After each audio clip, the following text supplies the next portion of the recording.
Una pequeña exégesis sobre Génesis 3, versículo 15, el protoevangelio. Génesis 3, versículo 15. La descendencia y la mujer. Cuando se cita Génesis 3, versículo 15 y se menciona a María, muchos protestantes responden de inmediato: ese texto habla de Eva y de la humanidad, no de María. Y hay que decirlo claramente en el contexto inmediato. Esa lectura es correcta. Génesis 3, versículos 15 está dentro del relato de la caída y la mujer del pasaje es Eva. Y cuando el texto habla de la descendencia de la mujer, en ese primer nivel se refiere a la humanidad que nacerá de ella, en contraste con la descendencia de la serpiente, es decir, quienes siguen el camino del mal. Ese conflicto se ve a lo largo de toda la Biblia. Caín contra Abel, la línea de Set frente a la corrupción, el justo frente al impío. En ese sentido inmediato, Génesis 3, versículo 15, explica por qué existe una lucha constante entre el bien y el mal dentro de la historia humana. Pero el texto no se queda ahí. El pasaje introduce una enemistad total entre la serpiente y la mujer. No dice que la mujer será ocasionalmente engañada o derrotada, sino que habrá una oposición radical. Y aquí aparece una tensión. Eva no vivió en enemistad total con la serpiente, fue engañada y cayó. Eso sugiere que el texto apunta más allá de ella. Luego aparece un detalle muy llamativo: el énfasis en la descendencia de la mujer. En la Biblia, lo normal es hablar de la descendencia del varón. Aquí, sin embargo, la mujer ocupa el centro del anuncio. En el contexto inmediato sigue siendo humanidad, sí, pero el lenguaje deja abierta la posibilidad de una descendencia singular, distinta. Y el texto da un paso más. Pasa de hablar de descendencias en plural a hablar de una victoria personal.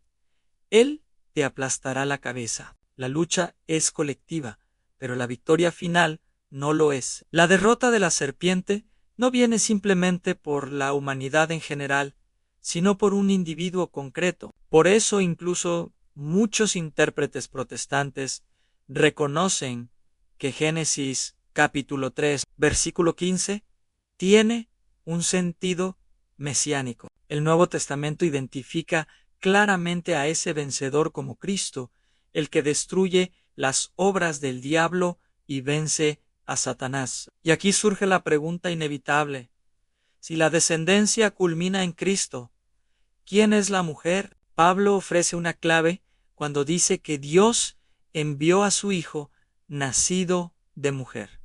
Gálatas 4, versículo 4. No menciona a Eva ni al padre humano. Destaca a la mujer porque retoma el lenguaje de Génesis. El anuncio antiguo se concreta históricamente. El Evangelio de Juan refuerza esto cuando Jesús llama a María mujer, tanto al inicio de su ministerio como en la cruz. No es una forma casual de hablar, sino una manera de situarla dentro del gran relato bíblico que comienza en Génesis. Y finalmente, Apocalipsis 12 reúne todos los elementos: la mujer, la serpiente y el hijo vencedor. Es la lectura final del conflicto anunciado en Génesis capítulo 3, versículo 15. Por eso, la conclusión es equilibrada y bíblica en el contexto inmediato. La descendencia es la humanidad nacida de Eva en el desarrollo de la revelación.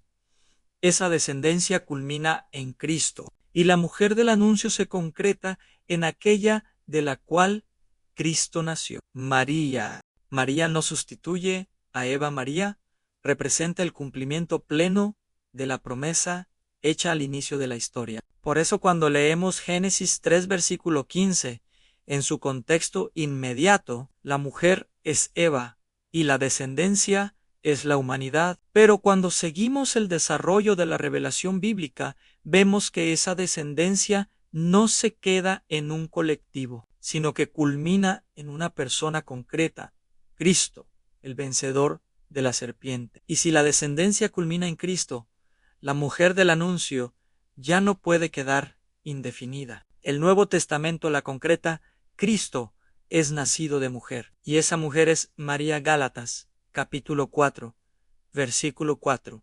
Lucas 1, versículos 25 al 35. Apocalipsis 12, versículo 1 al 5. De este modo, Génesis 3, versículo 15, no presenta dos mujeres distintas, sino una promesa que se despliega en la historia. Eva aparece al inicio del conflicto. María aparece en el cumplimiento pleno de la promesa. Por esta razón, en el sentido pleno de la Escritura, la mujer de Génesis 3, versículo 15, es María misma, no por sustitución, sino por cumplimiento. Ella es la mujer de la cual nace el vencedor de la serpiente. Esto no es una lectura impuesta desde fuera, sino el resultado de leer Génesis a la luz del conjunto de la Biblia. Conclusión: la mujer de Génesis 3, versículo 15 es Eva en el inicio, pero es María en el cumplimiento. Si este contenido te ayudó a entender mejor la Biblia y a dialogar con respeto y fundamento, dale like y suscríbete al canal. Eso ayuda muchísimo a que más personas puedan escuchar este tipo de explicaciones bíblicas claras y honestas. Activa la campanita para no perderte los próximos videos, donde seguimos profundizando la fe con escritura, historia y razón.